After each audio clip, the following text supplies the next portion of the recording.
நண்பர்களே, இன்றைய பதிவில் பெண்கள் பலர் தயக்கத்தால் வெளிப்படையாக பேசாத ஆனால் மிகவும் முக்கியமான ஒரு உடல்நல விஷயத்தை பற்றி பார்க்க போகிறோம். அதுதான் வெள்ளைப்படுதல், ஒயிட் டிஸ்சார்ஜ். பல பெண்களுக்கு வெள்ளைப்படுதல் ஏற்பட்டாலே பயம் வரும். ஆனால் எல்லா வெள்ளைப்படுதலும் நோய் அல்ல. சில நேரங்களில் அது உடலின் இயல்பான மாற்றமாக இருக்கலாம். அதே நேரத்தில் சில அறிகுறிகள் இருந்தால் அது தொற்று அல்லது வேறு உடல்நல பிரச்சனையின் அறிகுறியாக இருக்கலாம். அதை அலட்சியம் செய்யக்கூடாது. வெள்ளைப்படுதல் அப்படின்னா என்ன? பெண்களின் பிறப்புறுப்பில் இருந்து வெள்ளை அல்லது வெளிப்படையான திரவம் வெளியேறுவதை வெள்ளைப்படுதல் என்று கூறுகிறோம். இது பிறப்புறுப்பை ஈரப்பதமாக வைத்திருக்கவும் தொற்றுகளை தடுக்கவும் உடலின் இயல்பான ஒரு செயலாகும். அடுத்ததாக, எப்போது வெள்ளைப்படுதல் சாதாரணமானது? பின்வரும் சூழ்நிலைகளில் வெள்ளைப்படுதல் இயல்பாக இருக்கலாம். மாதவிடாய் வருவதற்கு சில நாட்களுக்கு முன், கருமுட்டை அதாவது ஓவலேஷன் வெளியேறும் நாட்களில், கர்ப்ப காலத்தில், பாலூட்டும் சில பெண்களுக்கு, பாலியல் உணர்வு அதிகரிக்கும் நேரங்களில். இந்த நேரங்களில் வரும் வெள்ளைப்படுதல் பொதுவாக நிறமற்றது அல்லது பால் போன்ற வெள்ளை நிறத்தில் இருக்கும். துர்நாற்றம் இருக்காது, அரிப்பு அல்லது எரிச்சல் இருக்காது, வலி இருக்காது. இதற்காக எப்போது மருத்துவரை அணுக வேண்டும்? பின்வரும் அறிகுறிகள் இருந்தால் தாமதிக்காமல் மருத்துவரை அணுக வேண்டும். மஞ்சள், பச்சை அல்லது சாம்பல் நிற வெள்ளைப்படுதல், மீன் நாற்றம் போன்ற கடுமையான துர்நாற்றம், பிறப்புறுப்பில் அரிப்பு அல்லது எரிச்சல், சிறுநீர் கழிக்கும் போது எரிச்சல்,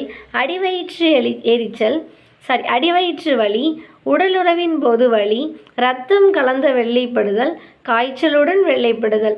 வெள்ளைப்படுதலுக்கான காரணங்கள்: பூஞ்சை அதாவது ஃபங்கல் தொற்று, பாக்டீரியா தொற்று, பாலியல் தொடர்பான சில தொற்றுகள், தனிப்பட்ட சுகாதார குறைபாடு, ஹார்மோன் மாற்றங்கள், சர்க்கரை நோய் கட்டுப்பாட்டில் இல்லாதது, சில மருந்துகளின் தாக்கம். இதை அலட்சியம் செய்தால் என்ன ஆகும்? சிகிச்சை தேவைப்படும் காரணம் இருந்தும் கவனிக்காமல் விட்டால் தொற்று அதிகரிக்கலாம். அடிக்கடி அரிப்பு, எரிச்சல் ஏற்படலாம். சிலருக்கு கருத்தரிப்பிலும் பாதிப்பு ஏற்படும் காரணங்கள் இருக்கலாம். நாள்பட்ட இடுப்பு வலி ஏற்படலாம். எனவே தொடர்ந்து அல்லது அசாதாரணமான வெள்ளைப்படுதல் இருந்தால் பரிசோதனை அவசியம். என்னென்ன பரிசோதனைகள் செய்யலாம்? மருத்துவர் தேவைக்கேற்ப உடல் பரிசோதனை, யோனி சுரப்பி பரிசோதனை, சிறுநீர் பரிசோதனை, இரத்த பரிசோதனை, சர்க்கரை அளவு பரிசோதனை, தேவையானால் பிற ஆய்வுகள். சுகாதார பராமரிப்புனா என்ன? தினமும் சுத்தமான உள்ளாடை அணியுங்கள். பருத்தி காட்டன் அதாவது காட்டன் துணியால் செய்யப்பட்ட உள்ளாடை பயன்படுத்துங்கள். உள்ளாடையை தினமும் மாற்றுங்கள். மாதவிடாய் காலத்தில் பேடை 4 to 6 hours ஒரு முறை மாற்றுங்கள். பிறப்புறுப்பை சுத்தமாகவும் உலர்ந்தும் வைத்திருங்கள். மருத்துவரின் ஆலோசனை இல்லாமல் மருந்து பயன்படுத்த வேண்டாம். என்னென்ன உணவு சாப்பிட வேண்டும்? தயிர், மோர், நெல்லிக்காய், மாதுளை, கீரை வகைகள், காய்கறிகள், பழங்கள், போதுமான தண்ணீர். தவிர்க்க வேண்டியவை: அதிக இனிப்பு, ஜங்க் உணவுகள், ஈரமான உள்ளாடையை நீண்ட நேரம் அணிவது, சுயமாக மருந்து வாங்கி பயன்படுத்துவது. பொதுவான தவறான நம்பிக்கை: வெள்ளைப்படுதல் வந்தால் அது எப்போதும் நோய் என்று நினைப்பது தவறு. சில நேரங்களில் அது இயல்பானது. வெட்கப்பட வேண்டும். தவறு. இது ஒரு மருத்துவ பிரச்சனை. தேவையானால் மருத்துவரிடம் தயக்கமின்றி பேச வேண்டும். வீட்டு வைத்தியத்தால் மட்டும் சரியாகிவிடும். எல்லா நேரங்களிலும் அவ்வாறு இல்லை. காரணத்தை பொறுத்து சிகிச்சை மாறும்.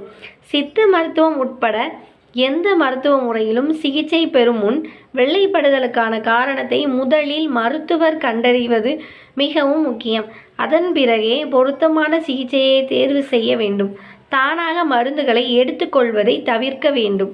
அன்பான பெண்களே, வெள்ளைப்படுதல் எல்லா நேரமும் கவலைப்பட வேண்டிய விஷயம் அல்ல. ஆனால் அதனுடன் துர்நாற்றம், அரிப்பு, எரிச்சல், வலி, நிறமாற்றம் மற்றும் இரத்தம் போன்ற அறிகுறிகள் இருந்தால் அதை அலட்சியம் செய்யாமல் மருத்துவரை அணுகுங்கள். உடலை கவனிப்பது வெட்கப்பட வேண்டிய விஷயம் அல்ல. அது உங்கள் ஆரோக்கியத்தை பாதுகாக்கும் முதல் படி.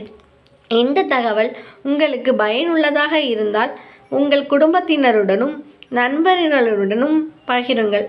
நன்றி.